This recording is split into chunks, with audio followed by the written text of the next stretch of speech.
Hey everyone, it's PokeMarketLab back with you today. We are talking about Crown Zenith, one of the best sets in the last 5 years. Hands down, one of my favorite sets. Is absolute joy to open. And I think a lot of people are nostalgic about it already. So this set released back in January of 2023. So we're just past the 2-year mark here. This set has not had the love it deserved for a long period of time from a market standpoint. Some of you will remember it was printed, even the ETBs were printed heavily multiple times. This is back. This seems to be before a change in the Pokemon Company's part in terms of how they go back and reprint products. And it seems now that they're kind of leaving the ETBs alone for the most part on these specialty sets and using other means to get packs into the market. One of the ways they're doing that is through booster bundles. So one of the only ways of really getting Crown Zenith at MSRP recently has been trying to get booster bundles through Target or Walmart.com, or that premium collection, that Sea and Sky collection from Sam's Club, which is getting increasingly hard to get. But instead of fighting to get that kind of stuff online, why don't you join Sleeved TCG? That's the sponsor of this video today. Sleeved TCG is a Discord community for discussion surrounding this hobby, as well as in-stock notifications from some of the largest retailers online. So instead of trying to beat the masses, get that leverage through information and in-stock alerts here with Sleeved TCG. And best of all, it's free. It's completely free to you right now. So get in while you can. And thanks to Sleeved TCG for sponsoring this video today. The link to join that Discord is in the description below. Thanks to Sleeved TCG.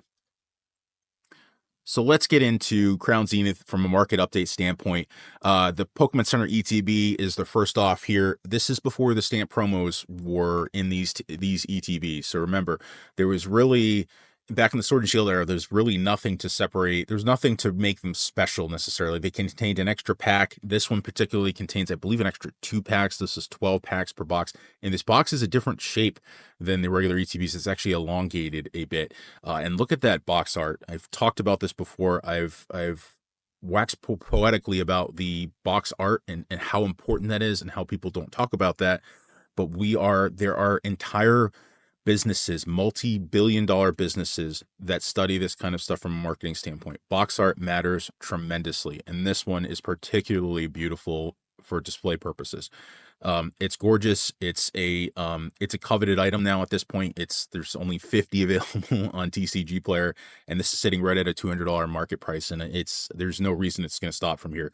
Now, had this had a stamp promo of any kind, this would have been ridiculously priced at this point. Again, there was really no reason to purchase these necessarily. It wasn't considered a collector's item. They are now, just because most of the sets from Sword and Shield are just starting to rise, so everything is becoming collectible at this point.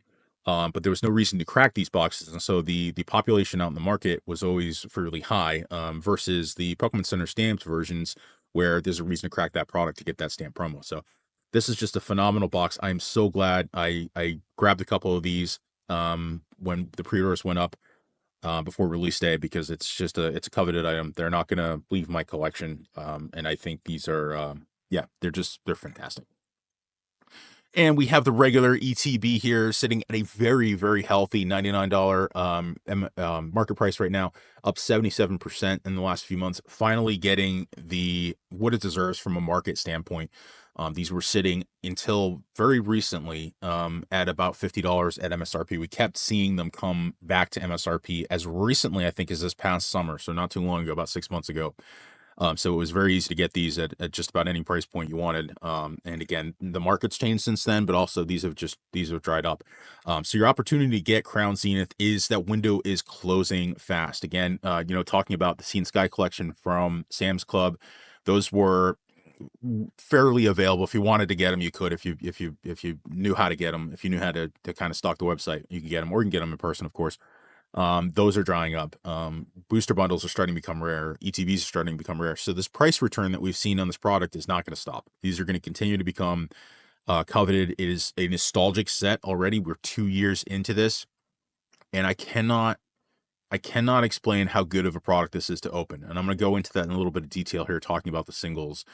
There's a ton of value in the singles, and there's a lot of value in singles even further down the value chain that the market hasn't even realized yet. There's just so many gorgeous cards. And remember, this is later down in Sword and Shield, so we get away from some of that CGI art, I'll call it, that just looked really flat and just was really cheap, I guess is what I'll say. Yes, I think some of that artwork from Sword and Shield just, it looks cheap in comparison to what we're seeing today. We'll put it that way. It doesn't look very modern. There's lots of cards within Crown Zenith that look extremely modern, extremely good, all the way down that value chain. And so opening this product it just feels good. The pull rates are perfect. There's a ton of nostalgia surrounding this set because of that. And so I urge you to, if you haven't picked up any Crown Zenith product, obviously I tell people try not to chase things as much as you can, but I would have some exposure to Crown Zenith, and that could be as simple as trying to get a booster bundle, something simple just to get some exposure to it, because it's going to go up and it's going to be it's finally starting to be considered one of the best sets of all times. Let's look at some of the other product too. Crown Zenith. Again, Crown Zenith was just bombarded with all kinds of collections. Never mind the fact that their ETB was reprinted multiple times. We got multiple release waves of that ETB. So if you knew what you were doing back then, you were in the hobby, that was the time to load up. And I tried to get as much as I could. Of course, I always wish I had gotten more, but all kinds of different collections out there. These are all starting to rise fairly quickly. Again, even that Crown Zenith Sea and Sky Premium Collection is going to be, that was great when it came out, because if you could get an MSRP, it was the cheapest way. I think we were close to, it was like at or under $3 a pack, which was ridiculous at the time. Even though these have been recently available, they're still starting to climb, because the market's realizing what Crown Zenith is, it's a phenomenal set. This is what we want from an investment standpoint. We want to buy product that is really good. The underlying cards are really good, because long term, over a long period of time, that's what drives demand for product. Okay. So lots of these other collections, if you see any of these at retail, these are automatic. Anything you can get for Crown Zenith and MSRP is an automatic pickup in my mind. Let's look at the value in Crown Zenith. So in comparison to other specialty sets, the total value of cards in set is actually fairly low compared to things like, obviously Hidden Fates is old at this point. 151 is a nostalgic freight train. And then Paldean Fates, which I've said before, again, is a phenomenal, absolutely phenomenal specialty set. I think what this tells me about Crown Zenith, I think, is not that it's less than any of these sets in terms of how the market's appreciating it. I think it means it's undervalued still. I still think there's room to climb both in the singles and the sealed for Crown Zenith. That's what this is telling me. And again, I'm going to show you some cards through the value chain here that just, there's some really beautiful cards that are still undervalued in this set. An interesting comparison I want to make again, Paldean Fates versus Crown Zenith. This visualization is the top 10 cards from each set by value. Okay, so you can see here on Paldean Fates on the left hand side, that section there, we have the Mew right above 300, almost approaching 350 at this point. That Mew has been an absolute beast. And then we can kind of see, look at the value chain there. So it's not just, Mew isn't the only chase. We get that beautiful Charizard card as well. We get Gardevoir, but it drops off pretty quickly at that point. And kind of go off to the right side now and look at Crown Zenith. We don't have a chase that's as good as Mew, and you cannot say that there's a chase in Crown Zenith that's as good as Mew. The Mew is the bubble Mew is fantastic. You can't discount that. But the fact remains, there's a lot more cards in this top 10 slot that have a lot of value.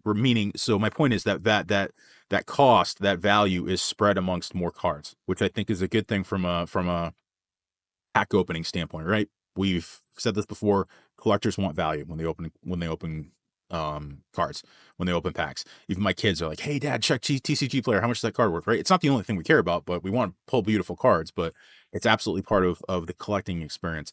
And so this isn't to prove that one is worse or better than the other. It's just to illustrate how that value, from pack opening standpoint, I love having more cards of value. So I don't want to have one card that I pull or bust. And so Paldean Fates may hurt from that standpoint when you're opening it, unless you get a Mew, of course, right? But if you're not getting a Mew, that value just drops off. I'm not saying there's nothing to like there when you're opening it, but Crown Zenith there's a higher chance, and it seems, I don't have personal data, but I don't have data. I mean, I've opened quite a few packs, but I don't have it on paper necessarily. But my experience opening it is that there's almost always something to like when you're opening a box. And that's what's important. You have to have something that you like, a beautiful piece of full artwork, right?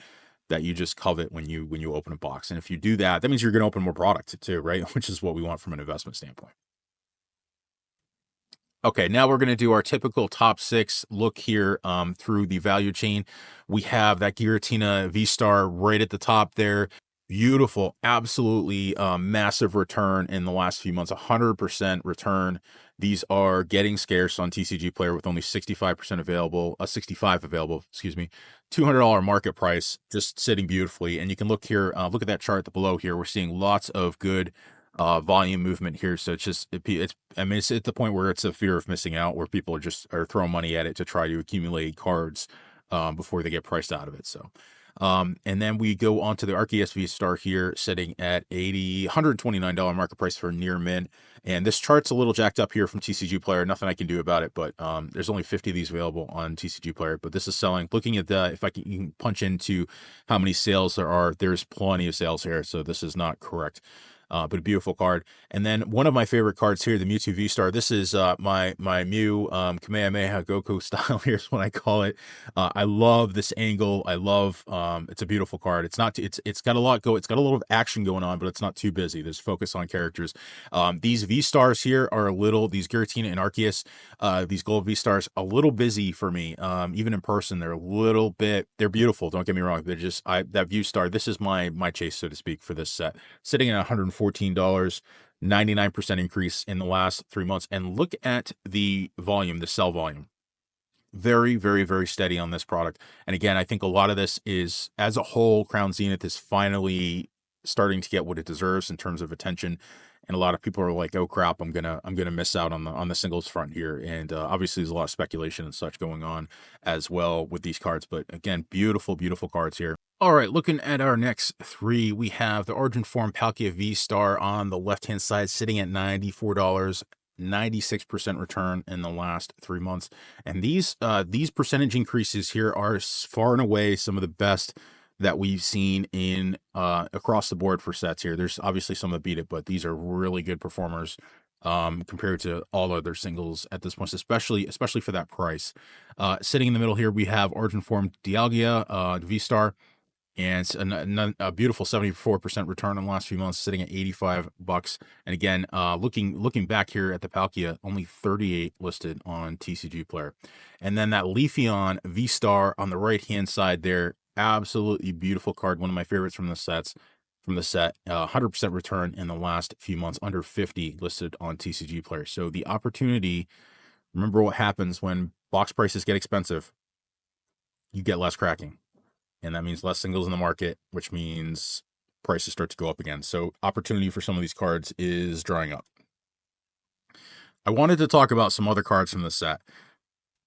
There's a ton of cards in the set. I think they're undervalued. I think there's opportunity there, especially if you're looking to speculate. Not something I do with singles, but take a look. Just go to TCG Player and just go down to the anything under $15 category.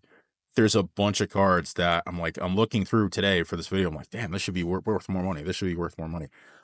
This Pikachu on the left-hand side, gorgeous. I have one of these. That's actually up a little bit compared to a few months ago. The market's starting to realize that, but some other beautiful cards. This Lumineon here in the middle, just a very cool artwork. And again, we start to see a shift in artwork towards the later parts of Sword and Shield. And a lot of that artwork shift, we don't see that in the top value cards necessarily from Crown Zenith because of we get those gold cards, right? We see it further down the value chain in Crown Zenith. So I urge you to kind of get away from the really expensive cards, look deeper. Some really cool artwork cards here. I actually found something I'm gonna pick up this week. Just again, a few more here.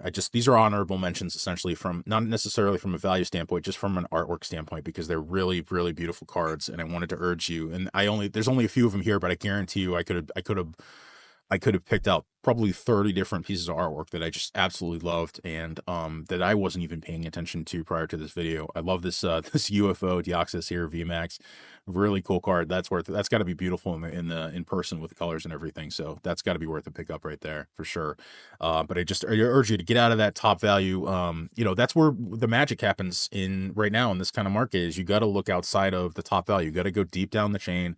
Look at $1, $2, $5, $10 cards and see where the value is. And there's some really good artwork here. And again, you start to through those in that cheaper stuff, you start to see the shift in artwork style as we head towards Scarlet and Violet. All right, so let's talk about our price targets for, again, what is, I will not stop gushing about this set. I urge you that if you have no exposure to it, pick stuff up. I don't know that I would chase, be careful spending $100 on an ETB, but if you have exposure to Crown Zenith like I do, I'm only buying MSRP at this point because I have plenty stored away for the future. If you have no exposure, I would get something even at a high price point here, because I can't think of a reason why this wouldn't continue to go up. This is exactly what we want to do from an investment standpoint. As things start to get old, they approach that 2 year time point. That's when things start to go up. That's when things start to dry up.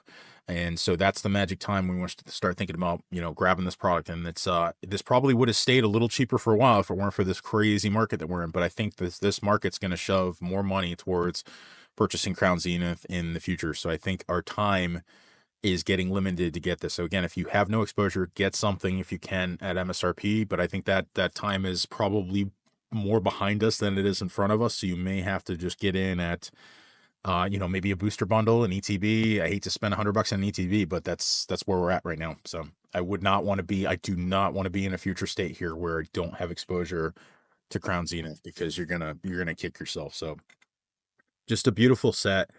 Has gone down in history. I think is one of the best sets of all time. Just a beautiful gallery of cards all the way out down the value chain. There's always something cool that you're opening. Maybe it's not worth $100, but it's just a cool card.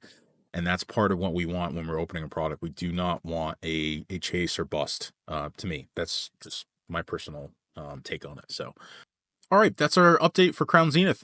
Gorgeous, beautiful set, one of my favorites. Again, thank you to our sponsor, Sleeve TCG. Again, if you want to stay in the know, that's the place to go.